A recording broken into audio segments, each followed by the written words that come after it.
Chapter 19. Morning made a considerable difference in my general prospect of life, and brightened it so much that it scarcely seemed the same. What lay heaviest on my mind was the consideration that 6 days intervened between me and the day of departure, for I could not divest myself of a misgiving that something might happen to London in the meanwhile, and that, when I got there, it would be either greatly deteriorated or clean gone. Joe and Biddy were very sympathetic and pleasant when I spoke of our approaching separation, but they only referred to it when I did. After breakfast, Joe brought out my indentures from the press in the best parlour, and we put them in the fire, and I felt that I was free. With all the novelty of my emancipation on me, I went to church with Joe, and thought perhaps the clergyman wouldn't have read that about the rich man and the kingdom of heaven, if he had known all. After our early dinner, I strolled out alone, purposing to finish off the marshes at once, and get them done with. As I passed the church, I felt, as I had felt during service in the morning, a sublime compassion for the poor creatures who were destined to go there, Sunday after Sunday, all their lives through, and to lie obscurely at last among the low green mounds. I promised myself that I would do something for them one of these days, and formed a plan in outline for bestowing a dinner of roast beef and plum pudding, a pint of ale, and a gallon of condescension, upon everybody in the village. If I had often thought before, with something allied to shame, of my companionship with the fugitive whom I had once seen limping among those graves, what were my thoughts on this Sunday, when the place recalled the wretch, ragged and shivering, with his felon iron and badge? My comfort was, that it happened a long time ago, and that he had doubtless been transported a long way off, and that he was dead to me, and might be veritably dead into the bargain. No more low, wet grounds, no more dikes and sluices, no more of these grazing cattle, though they seemed, in their dull manner, to wear a more respectful air now, and to face round, in order that they might stare as long as possible at the possessor of such great expectations. Farewell, monotonous acquaintances of my childhood, henceforth I was for London and greatness, not for Smith's work in general, and for you. I made my exultant way to the old Battery, and, lying down there to consider the question whether Miss Havisham intended me for Estella, fell asleep. When I awoke, I was much surprised to find Joe sitting beside me, smoking his pipe. He greeted me with a cheerful smile on my opening my eyes, and said, "As being the last time, Pip, I thought I'd fool her. And Joe, I am very glad you did so. Thank ye, Pip. You may be sure, dear Joe," I went on, after we had shaken hands, "that I shall never forget you." "No, no, Pip," said Joe, in a comfortable tone, "I'm sure of that." Old chap. Bless you, it were only necessary to get it well round in a man's mind, to be certain on it. But it took a bit of time to get it well round, the change come so oncommon plump, didn't it? Somehow, I was not best pleased with Joe's being so mightily secure of me.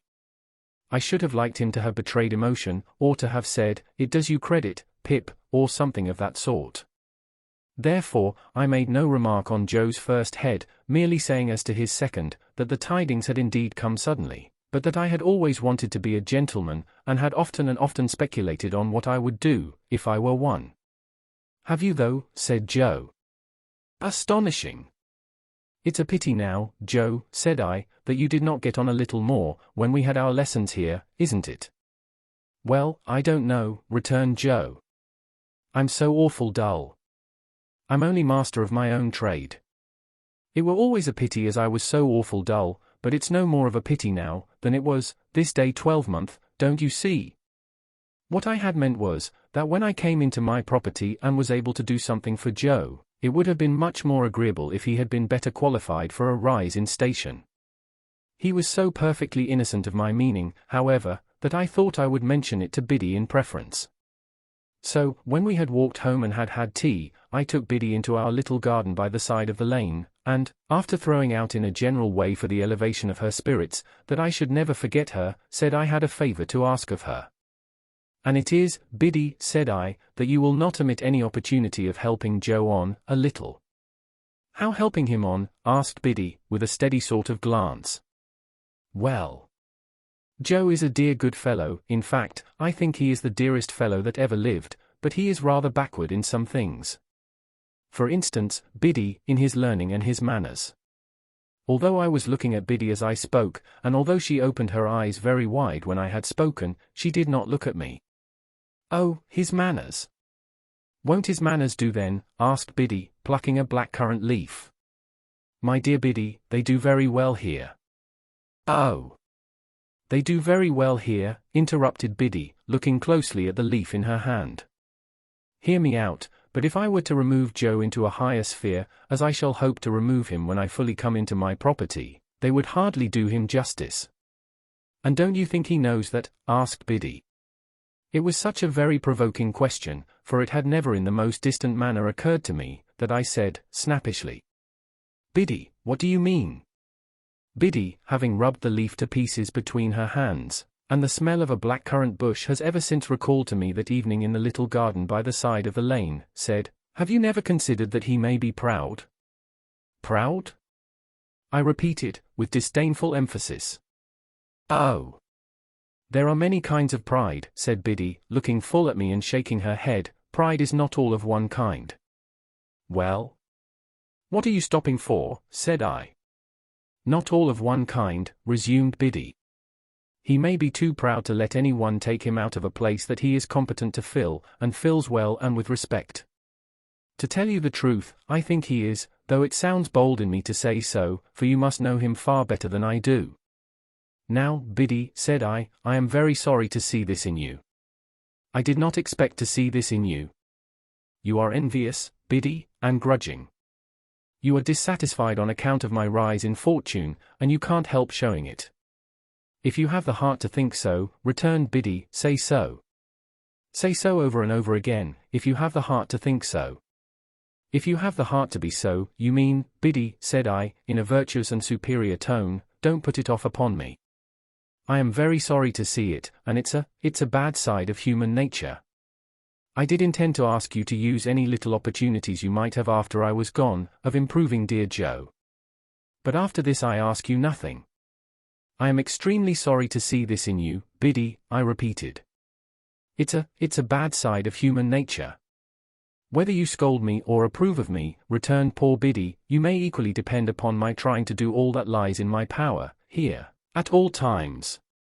And whatever opinion you take away of me, shall make no difference in my remembrance of you. Yet a gentleman should not be unjust neither, said Biddy, turning away her head. I again warmly repeated that it was a bad side of human nature, in which sentiment, waiving its application, I have since seen reason to think I was right, and I walked down the little path away from Biddy, and Biddy went into the house, and I went out at the garden gate and took a dejected stroll until supper time, again feeling it very sorrowful and strange that this, the second night of my bright fortunes, should be as lonely and unsatisfactory as the first. But, morning once more brightened my view, and I extended my clemency to Biddy, and we dropped the subject. Putting on the best clothes I had, I went into town as early as I could hope to find the shops open, and presented myself before Mr. Trabb, the tailor, who was having his breakfast in the parlour behind his shop, and who did not think it worth his while to come out to me, but called me in to him. Well, said Mr. Trabb, in a hail-fellow-well-met kind of way.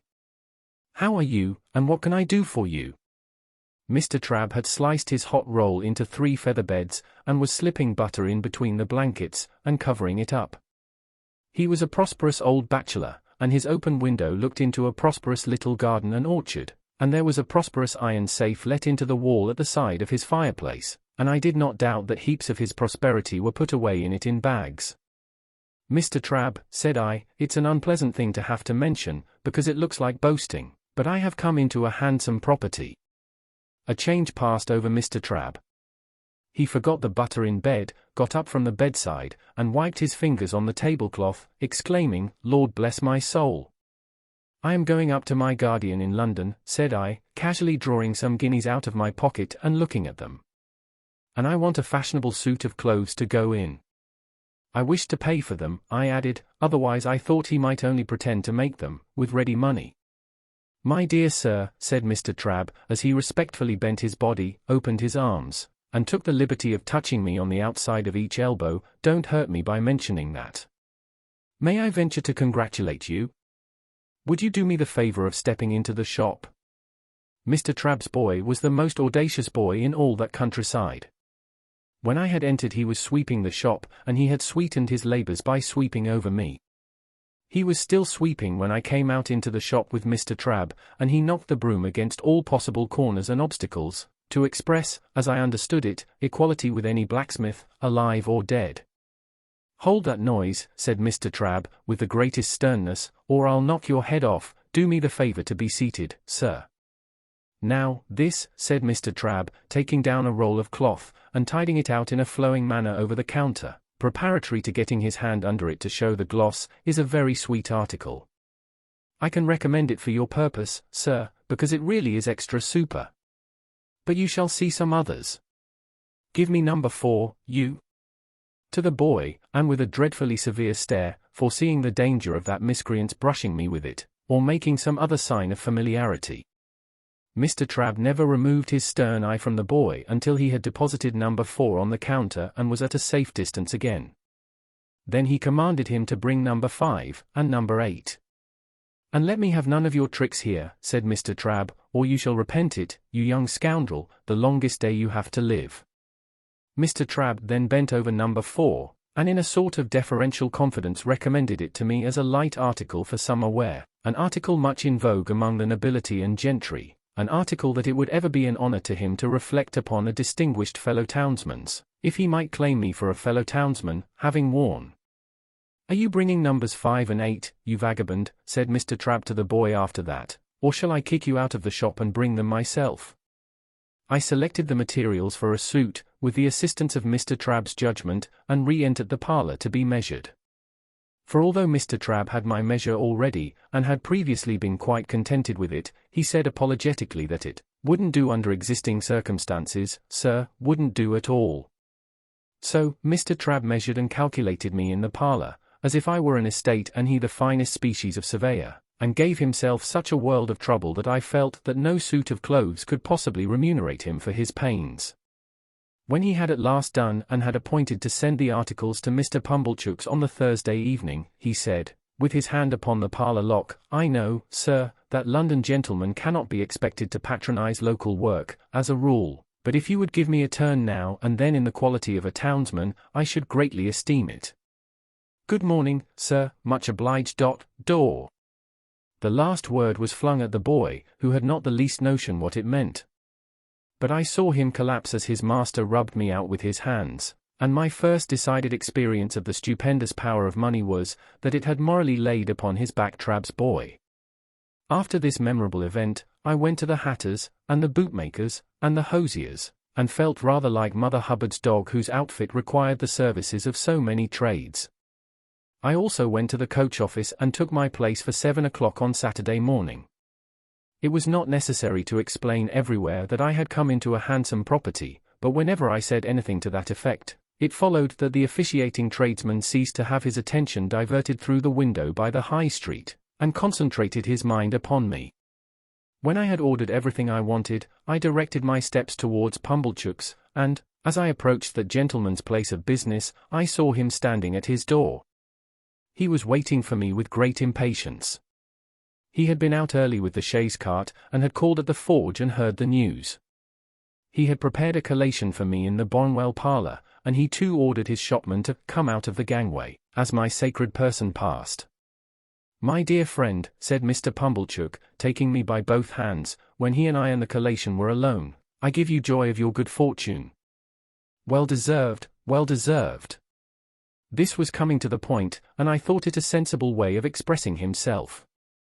"To think," said Mr. Pumblechook, after snorting admiration at me for some moments, "that I should have been the humble instrument of leading up to this, is a proud reward." I begged Mr. Pumblechook to remember that nothing was to be ever said or hinted, on that point. "My dear young friend," said Mr. Pumblechook, "if you will allow me to call you so." I murmured, "Certainly," and Mr. Pumblechook took me by both hands again, and communicated a movement to his waistcoat, which had an emotional appearance, though it was rather low down. "My dear young friend, rely upon my doing my little all in your absence, by keeping the fact before the mind of Joseph. Joseph," said Mr. Pumblechook, in the way of a compassionate adjuration. "Joseph! Joseph!" Thereupon he shook his head and tapped it, expressing his sense of deficiency in Joseph. "But my dear young friend," said Mr. Pumblechook, "you must be hungry, you must be exhausted. Be seated." Here is a chicken had round from the boar, here is a tongue had round from the boar, here's one or two little things had round from the boar, that I hope you may not despise. But do I, said Mr. Pumblechook, getting up again the moment after he had sat down, see afore me, him as I ever sported with in his times of happy infancy? And may I? This may I, meant might he shake hands? I consented, and he was fervent, and then sat down again. Here is wine, said Mr. Pumblechook. Let us drink, thanks to fortune, and may she ever pick out her favourites with equal judgment. And yet I cannot, said Mr. Pumblechook, getting up again, see afore me one, and likewise drink to one, without again expressing, may I? I said he might, and he shook hands with me again, and emptied his glass and turned it upside down. I did the same, and if I had turned myself upside down before drinking, the wine could not have gone more direct to my head. Mr. Pumblechook helped me to the liver wing, and to the best slice of tongue, none of those out-of-the-way no thoroughfares of pork now, and took, comparatively speaking, no care of himself at all. Ah! Poultry! You little thought, said Mr. Pumblechook, apostrophizing the fowl in the dish, when you was a young fledgling, what was in store for you. You little thought you was to be refreshment beneath this humble roof for one as, call it a weakness, if you will, said Mr. Pumblechook, getting up again, but may I? It began to be unnecessary to repeat the form of saying he might, so he did it at once. How he ever did it so often without wounding himself with my knife, I don't know. And your sister, he resumed, after a little steady eating, which had the honour of bringing you up by hand. It's a sad picture, to reflect that she's no longer equal to fully understanding the honour. May. I saw he was about to come at me again, and I stopped him. We'll drink her health, said I. Ah, cried Mr. Pumblechook, leaning back in his chair, quite flaccid with admiration, that's the way you know sir. I don't know who sir was, but he certainly was not I, and there was no third person present, that's the way you know the noble-minded, sir. Ever forgiving and ever affable. It might, said the servile Pumblechook, putting down his untasted glass in a hurry and getting up again, to a common person, have the appearance of repeating, but may I? When he had done it, he resumed his seat and drank to my sister. Let us never be blind, said Mr. Pumblechook, to her faults of temper, but it is to be hoped she meant well. At about this time, I began to observe that he was getting flushed in the face. As to myself, I felt all face, steeped in wine and smarting. I mentioned to Mr. Pumblechook that I wished to have my new clothes sent to his house, and he was ecstatic on my so distinguishing him. I mentioned my reason for desiring to avoid observation in the village, and he lauded it to the skies. There was nobody but himself, he intimated, worthy of my confidence, and, in short, might he? Then he asked me tenderly if I remembered our boyish games at sums, and how we had gone together to have me bound apprentice, and, in effect, how he had ever been my favourite fancy and my chosen friend. If I had taken 10 times as many glasses of wine as I had, I should have known that he never had stood in that relation towards me, and should in my heart of hearts have repudiated the idea. Yet for all that, I remember feeling convinced that I had been much mistaken in him, and that he was a sensible, practical, good-hearted prime fellow. By degrees he fell to reposing such great confidence in me, as to ask my advice in reference to his own affairs. He mentioned that there was an opportunity for a great amalgamation and monopoly of the corn and seed trade on those premises, if enlarged, such as had never occurred before in that or any other neighbourhood. What alone was wanting to the realization of a vast fortune, he considered to be more capital. Those were the two little words, more capital. Now it appeared to him, Pumblechook, that if that capital were got into the business, through a sleeping partner, sir, which sleeping partner would have nothing to do but walk in, by self or deputy, whenever he pleased, and examine the books, and walk in twice a year and take his profits away in his pocket, to the tune of 50%, it appeared to him that that might be an opening for a young gentleman of spirit combined with property, which would be worthy of his attention. But what did I think? He had great confidence in my opinion, and what did I think? I gave it as my opinion. Wait a bit. The united vastness and distinctness of this view so struck him, that he no longer asked if he might shake hands with me, but said he really must, and did. We drank all the wine, and Mr. Pumblechook pledged himself over and over again to keep Joseph up to the mark, I don't know what mark, and to render me efficient and constant service, I don't know what service. He also made known to me for the first time in my life, and certainly after having kept his secret wonderfully well, that he had always said of me, that boy is no common boy, and mark me, his fortune will be no common fortune. He said with a tearful smile that it was a singular thing to think of now, and I said so too. Finally, I went out into the air, with a dim perception that there was something unwonted in the conduct of the sunshine, and found that I had slumberously got to the turnpike without having taken any account of the road. There, I was roused by Mr. Pumblechook's hailing me. He was a long way down the sunny street, and was making expressive gestures for me to stop. I stopped, and he came up breathless. No, my dear friend, said he, when he had recovered wind for speech. Not if I can help it. This occasion shall not entirely pass without that affability on your part. May I, as an old friend and well-wisher? May I? We shook hands for the 100th time at least, and he ordered a young carter out of my way with the greatest indignation.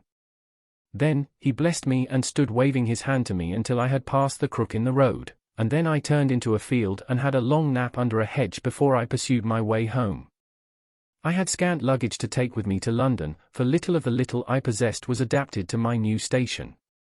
But I began packing that same afternoon, and wildly packed up things that I knew I should want next morning, in a fiction that there was not a moment to be lost. So, Tuesday, Wednesday, and Thursday passed, and on Friday morning I went to Mr. Pumblechook's, to put on my new clothes and pay my visit to Miss Havisham. Mr. Pumblechook's own room was given up to me to dress in, and was decorated with clean towels expressly for the event.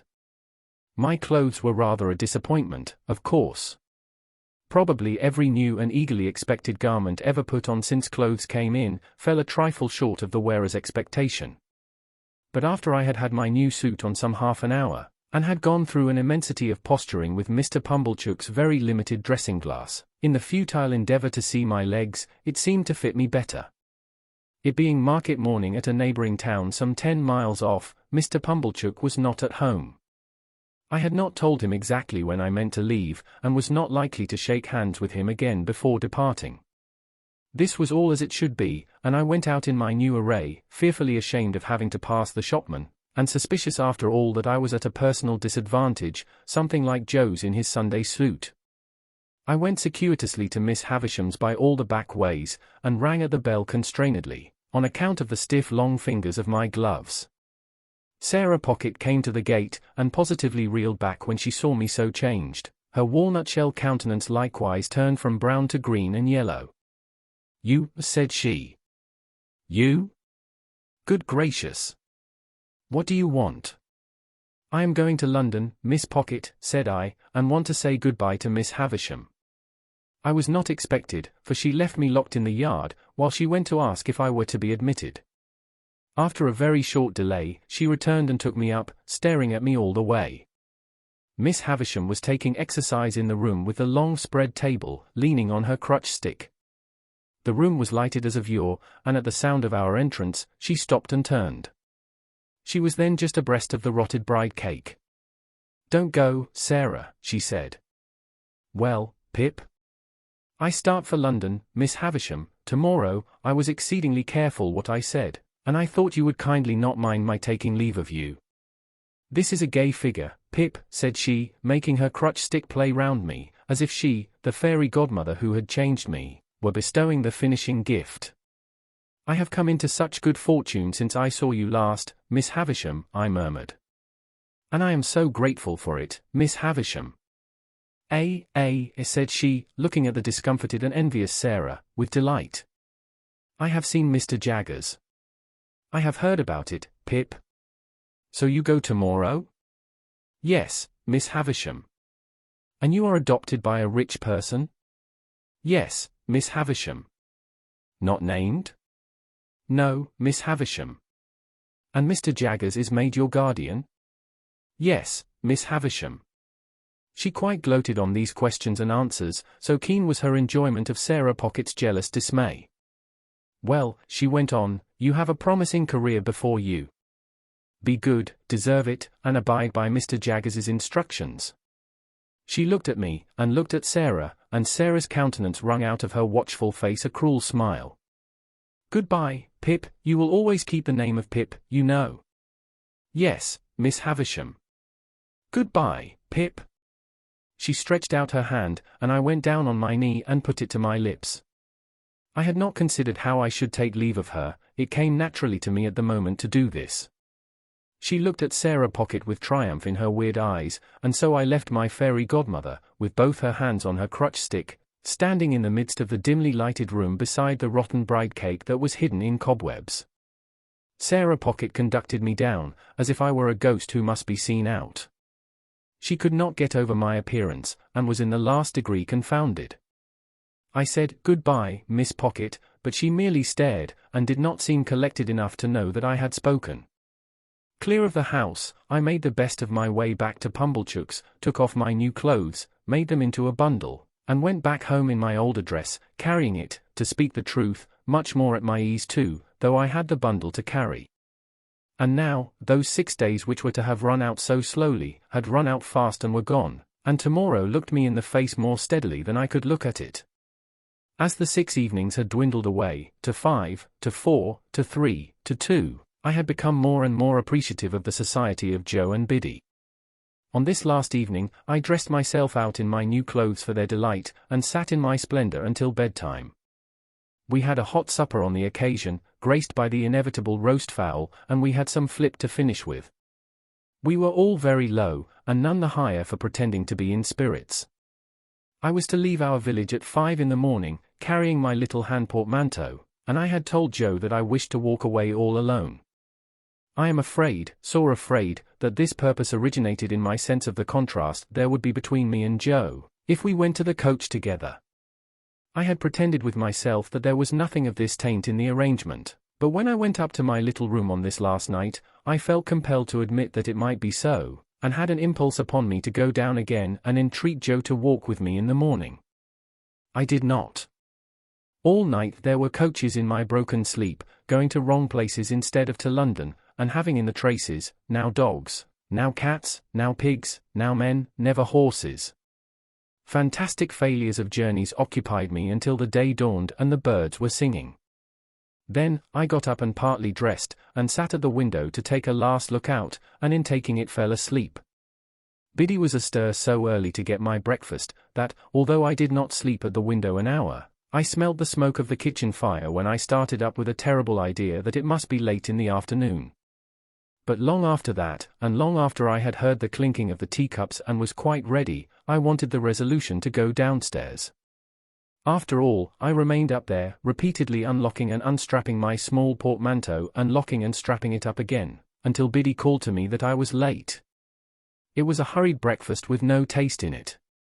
I got up from the meal, saying with a sort of briskness, as if it had only just occurred to me, "Well, I suppose I must be off," and then I kissed my sister who was laughing and nodding and shaking in her usual chair, and kissed Biddy, and threw my arms around Joe's neck.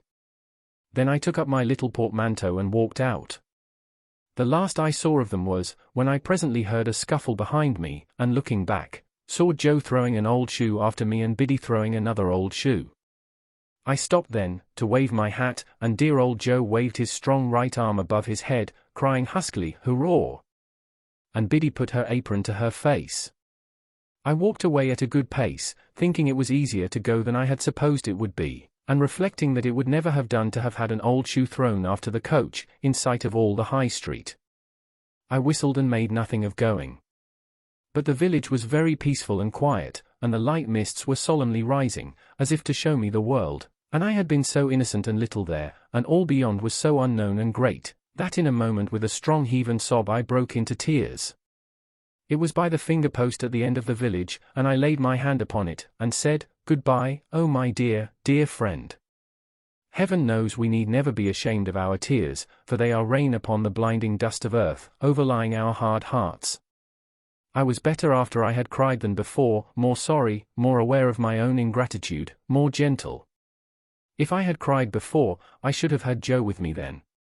So subdued I was by those tears, and by their breaking out again in the course of the quiet walk, that when I was on the coach, and it was clear of the town. I deliberated with an aching heart whether I would not get down when we changed horses and walk back, and have another evening at home, and a better parting.